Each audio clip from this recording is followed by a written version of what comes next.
So hey everyone, my name is Danica Fine. I am a developer advocate at Snowflake, focusing exclusively on open source technologies. So for me, that means Apache Iceberg, Apache Polaris, and a couple others that we are not going to talk about in this, this talk.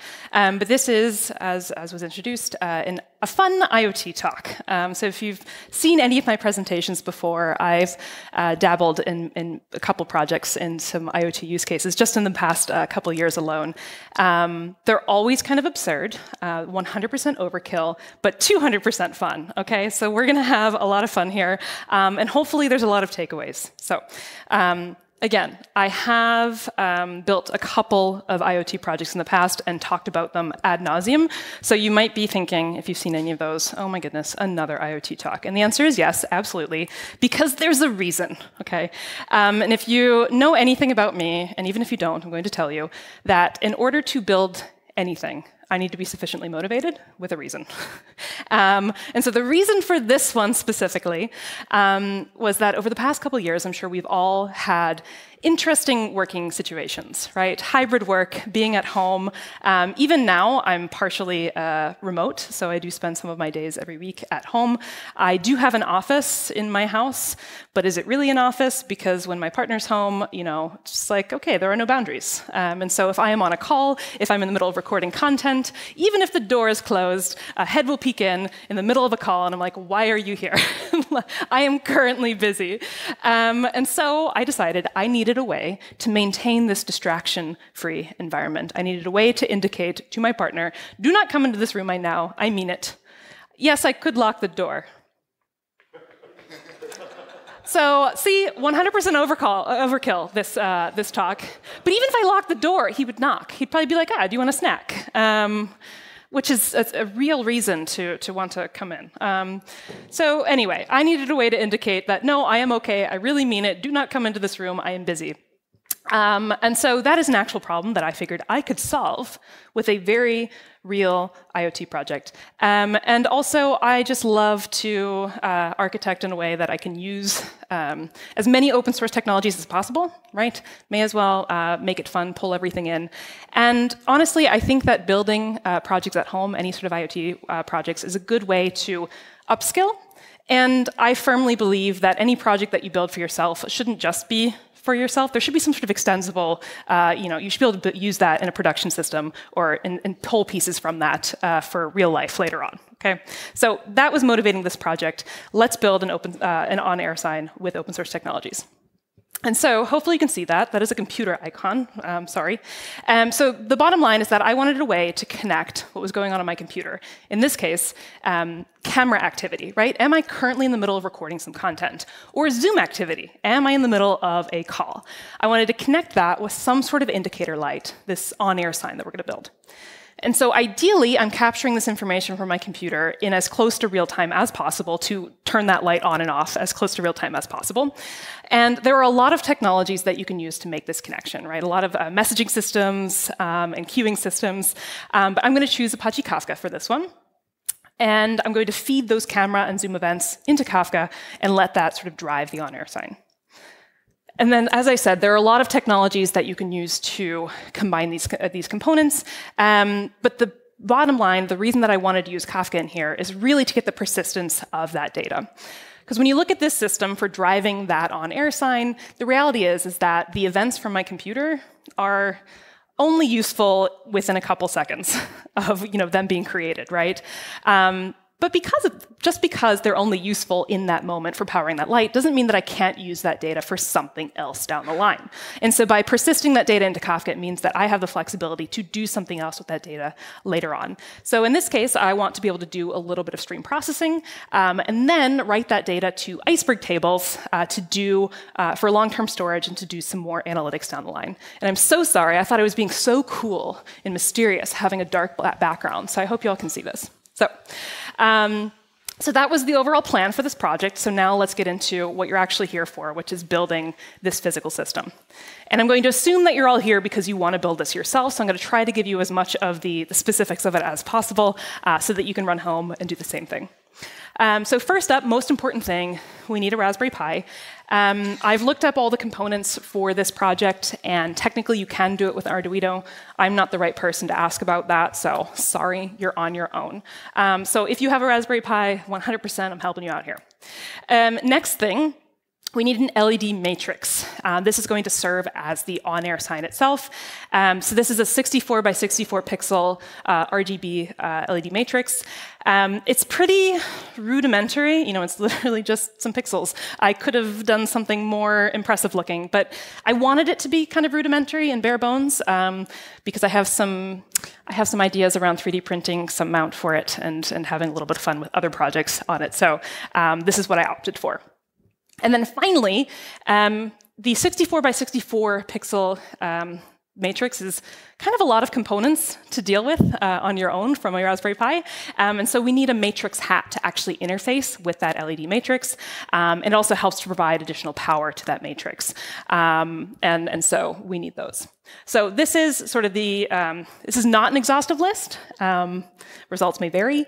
I always somehow, even if I look through and spend time coming up with a list of components for hours and hours ahead of time, I somehow always forget to order something. And then I'm rummaging through the garage trying to find the exact piece I need. So usually that comes in the form of cables and connectors and what have you.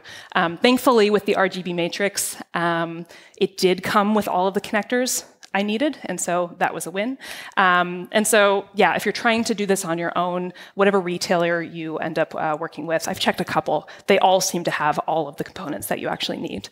So hopefully you don't forget something like I do, okay? So if this is one of your first sort of IoT projects that you're getting into, I think, honestly, it was pretty simple as far as the pieces that were involved. And I say that with a huge asterisk next to that because it's an easy project if you ignore the next critical step, and that is that you need to solder like 2 connections.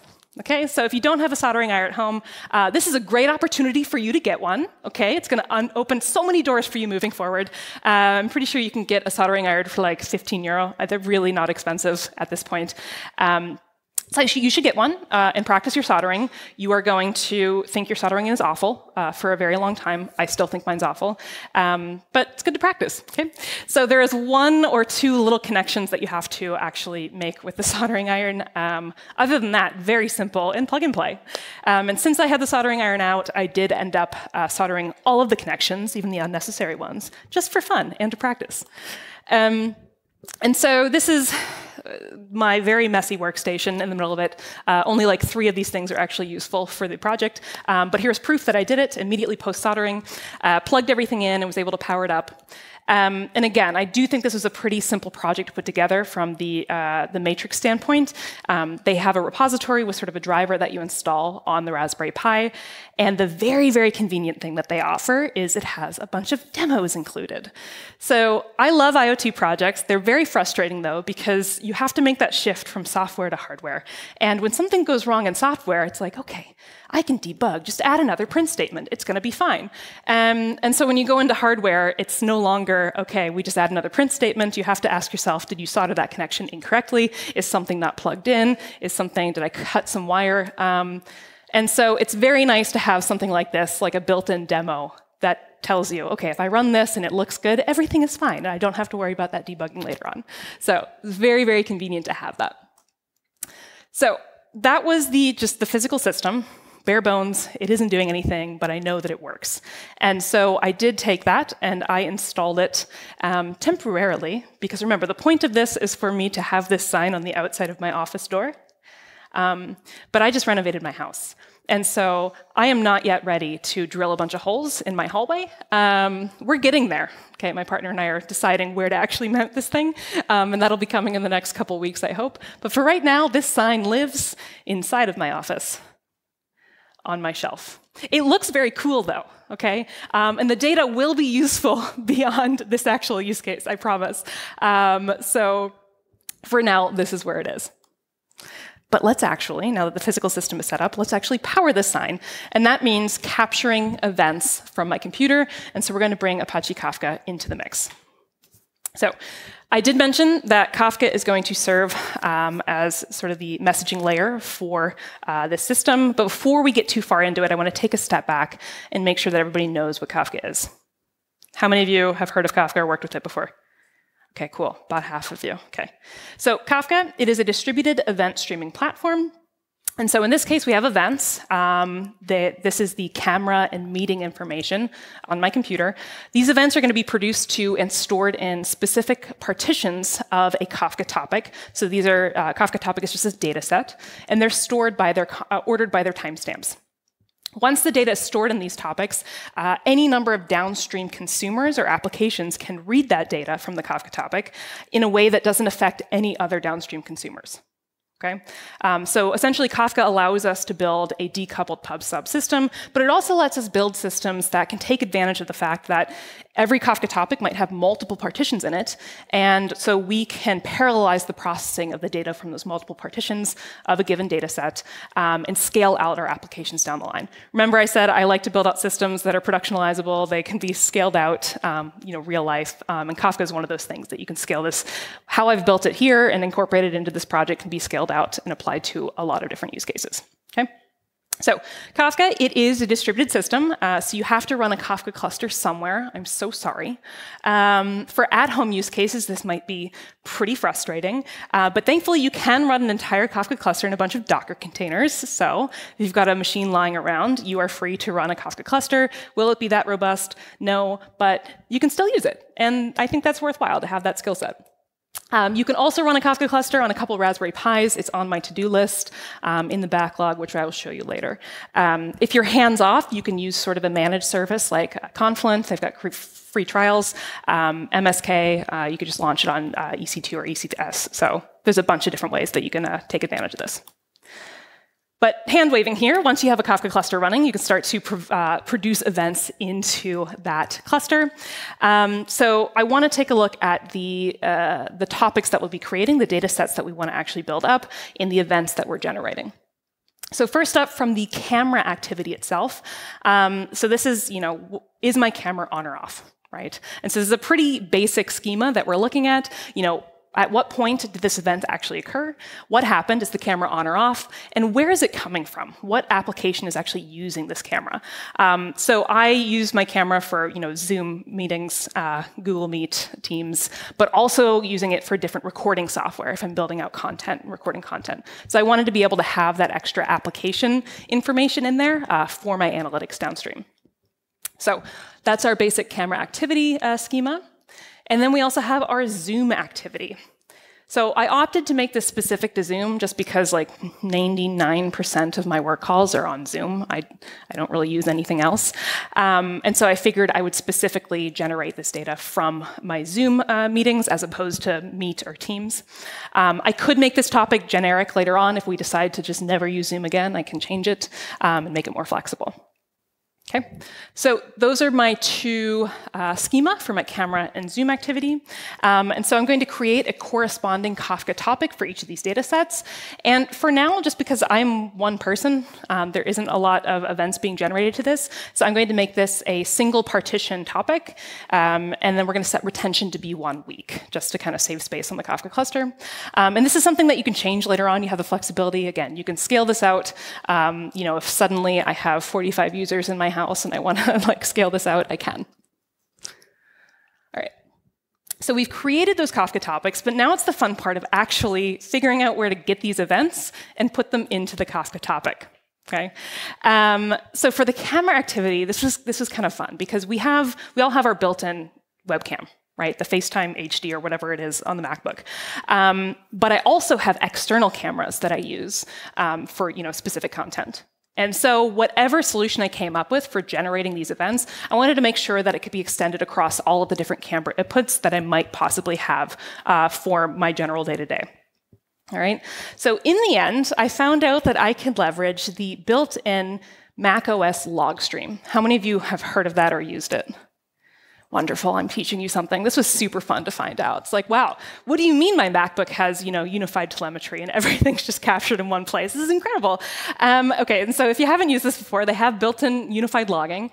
And so from the command line, you can use log stream, and you can input a predicate, and you can, as these events are generated, these logs are generated across your computer, it'll spit out a real-time feed of things that match that predicate.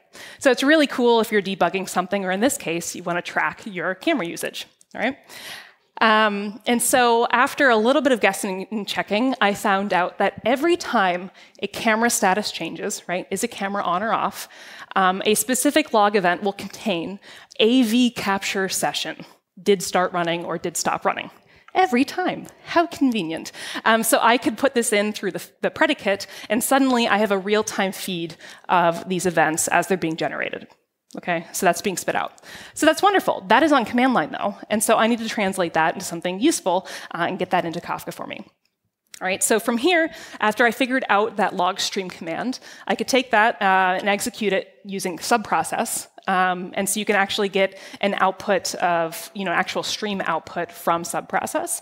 And so every time an event is captured from my logs, I pick it up from subprocess, and then I can extract the data from those log lines and build up that event as per that schema that we created and write it into Kafka. Cool.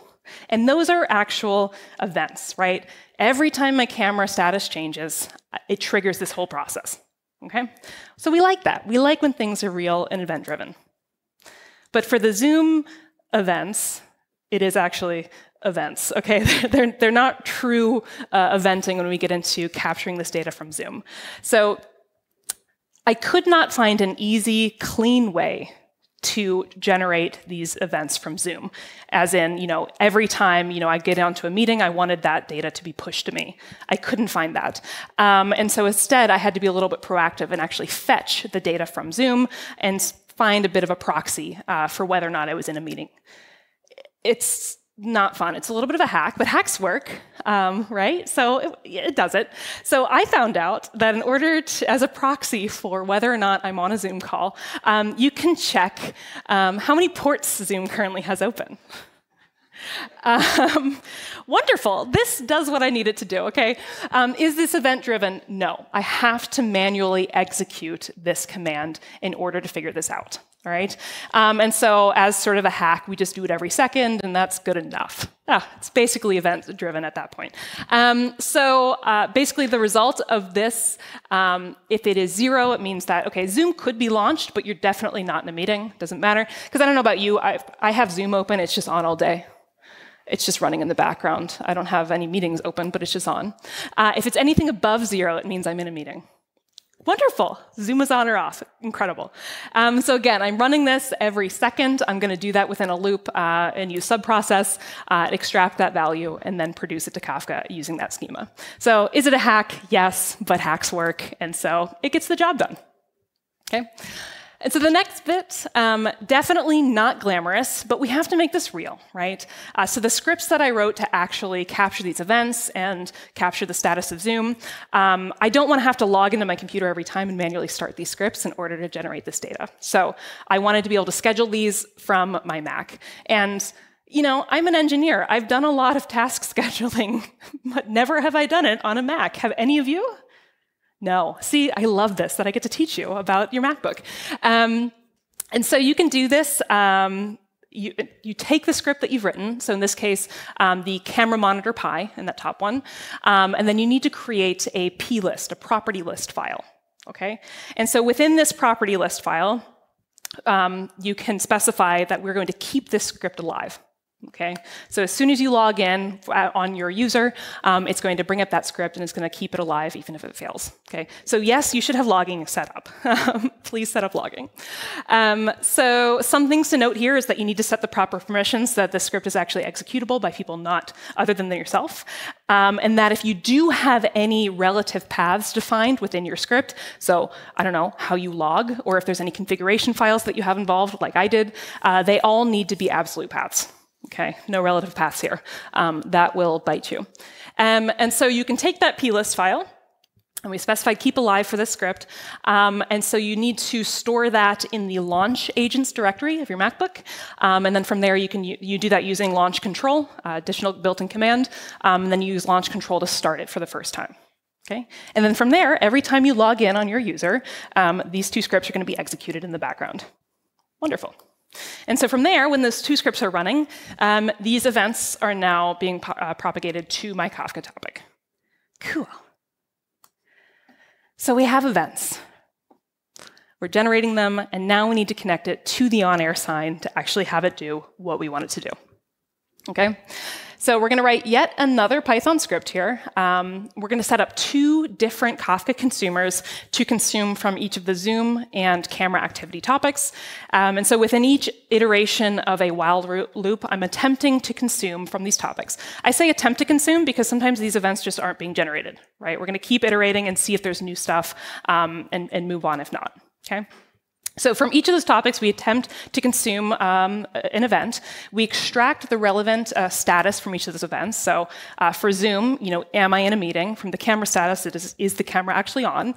And we're going to return a Boolean is on, and then merge those two Booleans and tell me whether or not I should actually have this on-air sign on or not. And so this isn't anything magical, but in the case that I have a Zoom meeting on, but I don't have my camera on, that's still some reason I should have the on-air sign on. And if I'm just recording but not in a Zoom meeting, I still want to have it on as well, okay? So it gives me the flexibility to do that. So I have two functions that are doing this, one for extracting from the camera topic and one from the Zoom topic.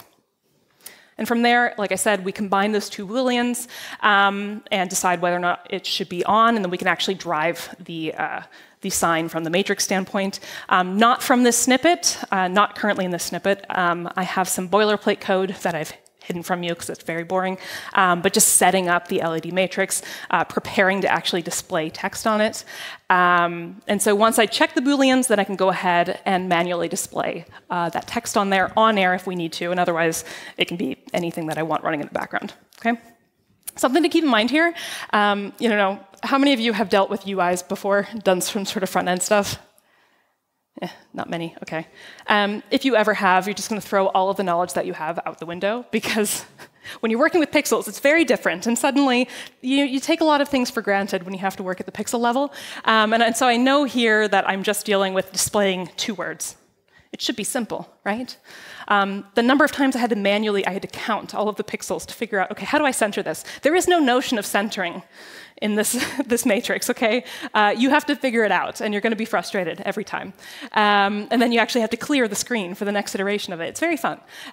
So there's definitely a learning curve. It is interesting. Takes a little bit of getting used to, but fun in the end.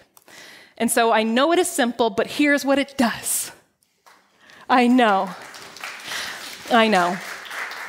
Incredible. And it looked the way I wanted it to. I wanted it to be very simple. But yeah, so with all of these pieces connected now within a second of me actually turning on my camera or launching Zoom, this turns on. Okay, so I have achieved the thing. This is the working model. I have done what I needed to do with this project. We are driving this on-air sign. But can we do more? The answer is always yes, okay? So here's the reminder of the plan. I gotta change the colors of this.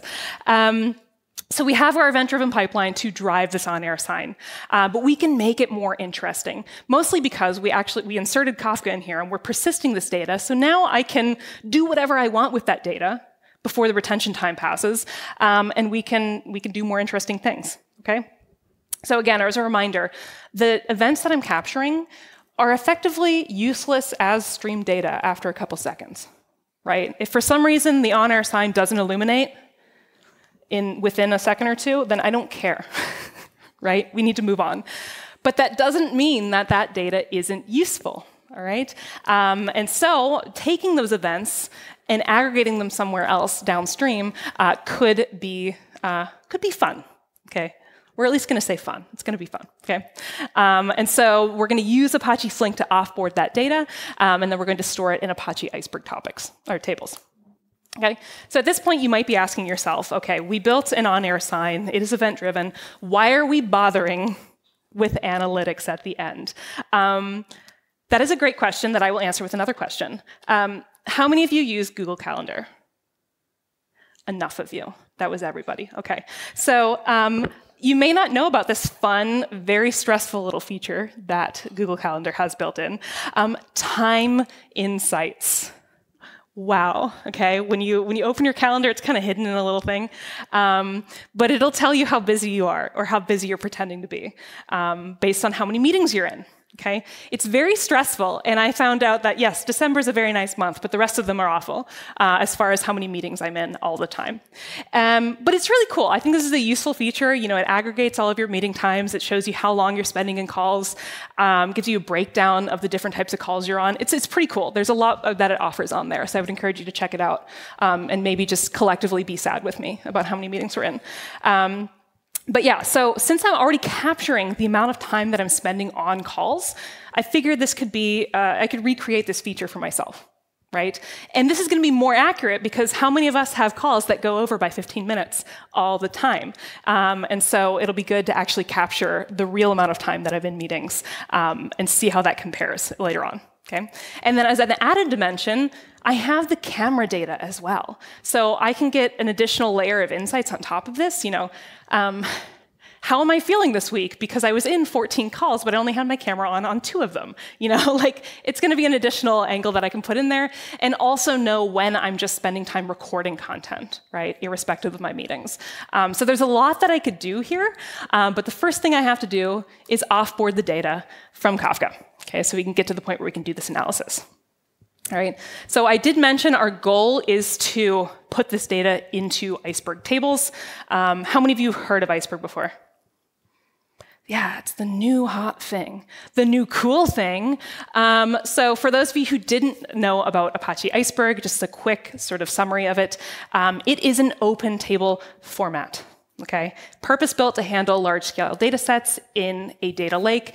So I'm going to nip this in the bud right now. It is not a database. Okay, Iceberg is a format. It describes how files should be organized, how they should look and be formatted in order to build out this concept of a data lakehouse. Okay, so Iceberg, it is the love child of a data lake and a data warehouse. Okay, it allows you to store a bunch of files in object storage, but give you a little more structure on top of that, so you can treat them like tables. You get governance on top of it. You get ACID guarantees. It's pretty useful. Okay. And what's great about Iceberg is that we can write all of our data once in Iceberg tables, and it's fully interoperable. Right? The Iceberg ecosystem is very broad. It is growing. And so once you write your data into object storage in Iceberg tables, then you're free to connect with that data from any other Iceberg-compatible tools and do analytics in whatever way that you feel comfortable doing it. Okay? So to really drive this home, I think Iceberg is a really great add-on to real-time workflows and architectures where Kafka is involved, maybe, because it gives you a cheaper way, mostly, to maintain that data long-term, and then you can do faster and more efficient analytics on top of that data. And it fits in pretty nicely with a real-time stack. Okay. So quick aside, because I am an advocate for Iceberg, so I do have to tell you a little bit more about Iceberg.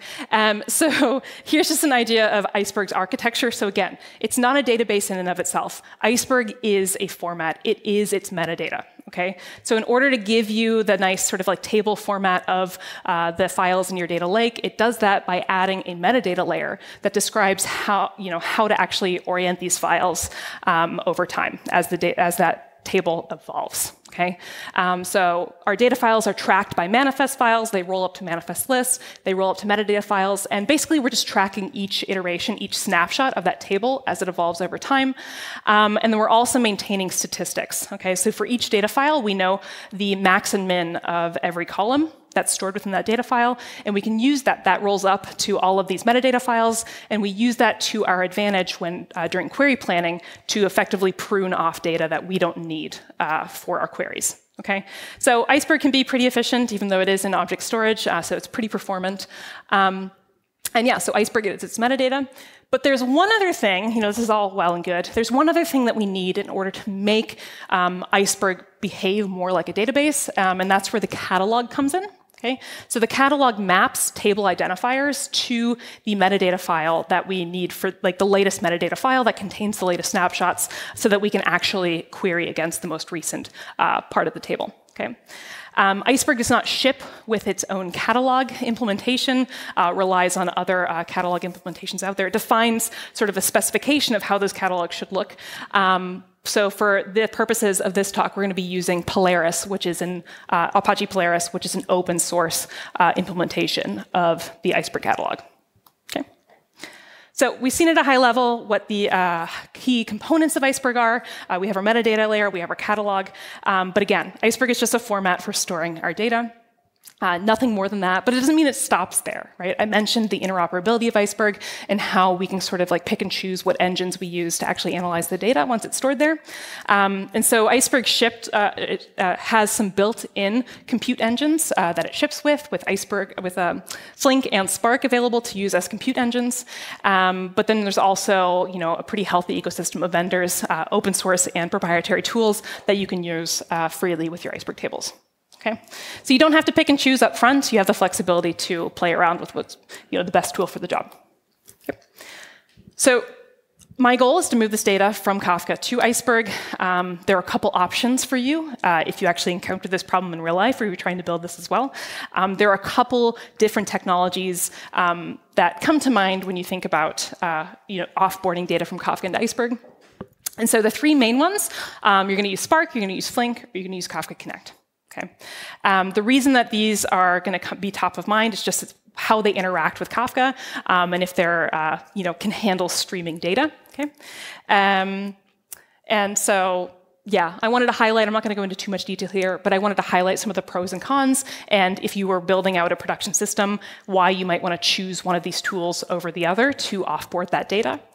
For the purposes of this talk, we're going to be using Apache Flink. I think of the three, it offers a lot more functionality in the way of stream processing and what you could do with the data before you actually offboard it. So if you have any real transformations or stream processing that you want to do on top of that data before you move it to Iceberg, Flink is going to be your go-to here. Okay. So how many of you have heard of Flink before? Okay. For those of you who have not, it is a distributed processing framework. It handles batch and streaming data pretty well, but I think that Flink and Kafka go really well hand in hand, so that's why I wanted to use it here, to get a little bit more out of the stream processing. It also has different layers of APIs depending on how deeply you want to go into and work with Flink. The one that I like to use is going to be FlinkSQL, and this is just a sweet SQL wrapper on top of the Flink API. It's just a little easier to get started. Okay. So in order to get our data from Kafka into Flink, the first thing we're going to do is we're going to consume the data from Kafka into Flink, okay? So here we're reading from our camera activity topic, and you do that by creating a Kafka source on top of that data. You do that with the connector property on line 8 here, so we have a Kafka connector, and this is all built into Flink. The relationship between Flink and Kafka is pretty tight, so all this is sort of built in. And then we refer to the specific topic in our Kafka cluster on line 9, our camera activity. And then everything onward is like sort of standard boilerplate configurations that you'll need to connect with a Kafka topic. The bootstrap servers, configuring the format, the fields, where you're actually starting from. And then I have a number, because I built this originally on top of Confluent Cloud. I have a lot of properties there to connect with schema registry as well. Okay. One thing that I wanted to call out here, so we're pointing out all of these Kafka-specific configurations, but when you look back at the top, it's just a create table statement. So when you work with FlinkSQL, you're creating these tables. Okay. We'll have streaming input into those tables. They'll be updated as events flow in. But yeah, it's SQL. You're creating a table. Okay, so you're defining the values of those fields and their types, and all of them are the standard fields that we saw in those original schema, right? But when you look on line 6, something I want to highlight here is that I'm bringing in all of this data, but at the same time, I'm defining a new field as a transformation as one of those other fields. Okay, so we're creating a new partition timestamp that is just extracting the day from the timestamp of that event. And I'm going to use this to partition that data as it goes into Iceberg. So you have the flexibility to partition your data, and that's going to help the performance of your queries later on if I just group this by the day. Okay, so I just want to call that out. And we're going to do a similar thing for the Zoom activity. And then, okay, we've loaded our data into our Kafka tables into a Flink table, or Kafka topic into a Flink table. But now the next step is that we need to prepare Flink to connect with S3, our object store, okay, to write our Iceberg tables. And that starts with defining, or in this case, connecting to our catalog instance, okay? The catalogs are really important. They're going to help maintain our ACID guarantees and give some better semblance of organization for the metadata files that we're creating. So outside of the FlinkSQL client, I'm running Apache Polaris. And so as of, a couple weeks ago, they have a really, really rich quick start on how to not only run Polaris locally, if you're just playing around with it, but how to launch it on EC2. Okay? So that's where I'm running it now. And so I'm pointing to that catalog. I'm providing some credentials so that I can actually connect with the specific instance of the catalog. And that's going to give me the ability to actually create Iceberg tables and write the data to Iceberg here. Okay? So by running this statement within Flink, I'm giving Flink access to the catalog so that I can create Iceberg tables and write to it. And so from there, we need to create the camera activity and Zoom activity tables within Iceberg, within the Polaris catalog. So that's happening here on the left. And basically, we're just creating another table. It's almost like a copy of what we ran before without all the Kafka connector pieces.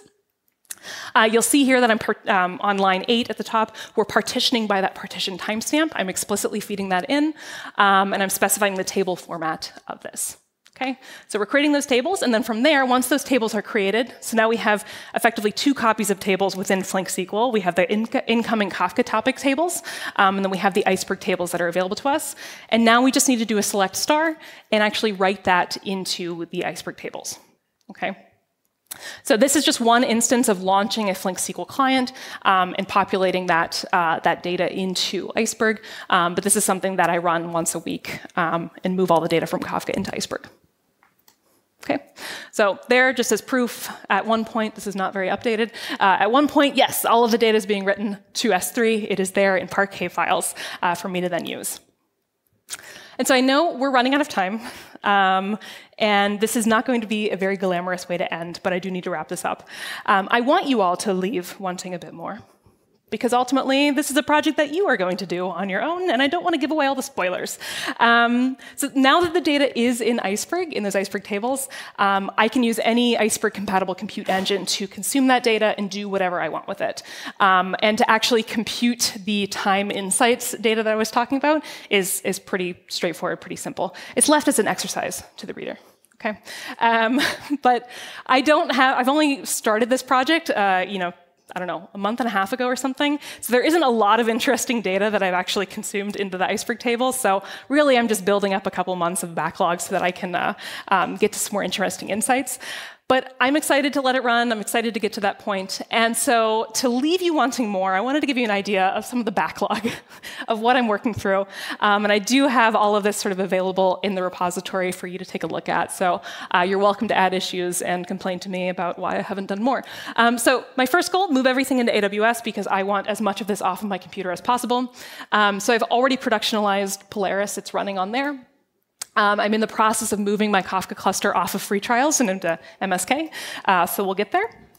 I want to just make the FlinkSQL pipeline a little bit more robust. I said that I'm running this manually at the end of every week just to offboard the data from Kafka. But I know that it needs to happen every week, but I need to actually schedule this and have that running kind of in the background. And then from there, I'm working on just doing one-off sort of an analytics on the meeting data. Something that I want to do in FlinkSQL is better align those 2 data sets before actually pushing it into Iceberg. It just give me a better idea of sort of the applications and when I'm on Zoom but don't have the camera on and vice versa. And then I could also, within FlinkSQL, make it Flink's problem to compute the interval so I don't have to do that within the compute engine on the Iceberg side. Okay. And so for stretch goals, because these are the fun part. So right now, I know that the sign lives inside of my office, which isn't very useful. So what I'm going to do is I'm connecting this to a Telegram chatbot so that rather than my boyfriend actually walking past my office to see if I'm busy, he can just text the chatbot and find out if I'm on a call. So it's very useful, right? He doesn't even have to be near my office and he'll know. And so, yeah, there's a lot that you can do with this. It's incredible. And I also want to extend this to more use cases, right? Right now, it's driven by what happens on my computer, but I'm working to create an additional component that just sits on my desk so that if I'm taking a phone call, I can press a button and say, OK, I'm in a phone, like on a phone meeting, right? Or if I'm recording something on my phone, I can do that. Basically, to feed that information to power the signs to say I'm busy without it being driven from my computer. So I'm working on a separate component there, which is pretty fun. So watch this space. It's going to be great. And I know I've got like 20 seconds left, so just as sort of a summary. Right? Remind you of the original plan here. So we have an event-driven system. It's capturing events, feeding them to Kafka. It's powering an on-air sign. But you also got a little bit of a snippet of what this would look like to offboard this data for different use cases. Right? I know I just talked about the analytics component, but there's more that we could be doing, driving it from Kafka, like I described, having that chatbot read from Kafka as well, having another input to it beyond what's on my computer. There's a lot that you can do and connect to this sort of pipeline. And yeah, I like the flexibility. I think it's fun. And so I kind of joked about this in the beginning, that this was 100% overkill. I know that, OK? I'm not telling you all that you need to bring Kafka and Flink and Iceberg into your day-to-day life. But why wouldn't you? Why not?